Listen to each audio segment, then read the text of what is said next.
ಮೂಡಾ ಪ್ರಕರಣದಲ್ಲಿ ರಾಜ್ಯಪಾಲರ ನಡೆ ನಿಗೂಢ.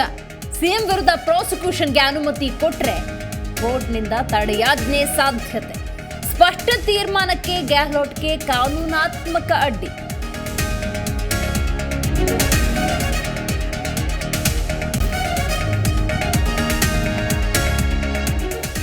ದೋಸ್ತಿಗಳ 4ನೇ ದಿನವೂ ಪಾದಯಾತ್ರೆ ಬಿರುಸು. ನಿಡಘಟ್ಟದಿಂದ ಮದ್ದೂರಿನವರೆಗೆ ಮೈಸೂರು ಚಲೋ ಯಾತ್ರೆ. ಬಿಜೆಪಿ ಜೆಡಿಎಸ್ ವಿರುದ್ಧ ಕಾಂಗ್ರೆಸ್ ಜನಾಂದೋಲನ ಹೋರಾಟ.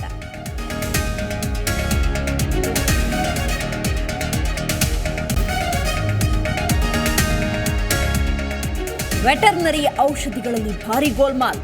ನಕಲಿಯನ್ನ ಅಸಲಿ ಎಂದು ಸರ್ಕಾರಕ್ಕೆ ಅಧಿಕಾರಿಗಳ ಪಂಗನಾಮ. ಟೆಂಡರ್ ಪಡೆದ ಕಂಪನಿ ಜೊತೆ ಶಾಮೀಲಾಗಿ ಕೋಟ್ಯಾಂತರ ಅಕ್ರಮ ಆರೋಪ.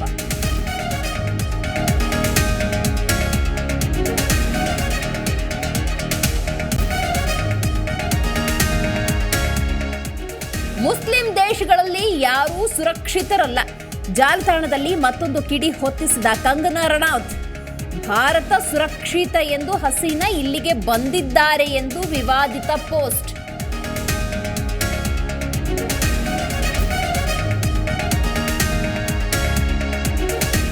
ಬಾಂಗ್ಲಾದೇಶದಲ್ಲಿ ರಾಜಕೀಯ ಅರಾಜಕತೆ. ಉಭಯ ದೇಶಗಳ ಗಡಿಗಳಲ್ಲಿ ಭಾರೀ ಕಟ್ಟೆಚ್ಚರ. ಪಶ್ಚಿಮ ಬಂಗಾಳ ಅಸ್ಸಾಂ ಚೆಕ್ ಪೋಸ್ಟ್ನಲ್ಲಿ ಹದ್ದಿನ ಕಣ್ಣು.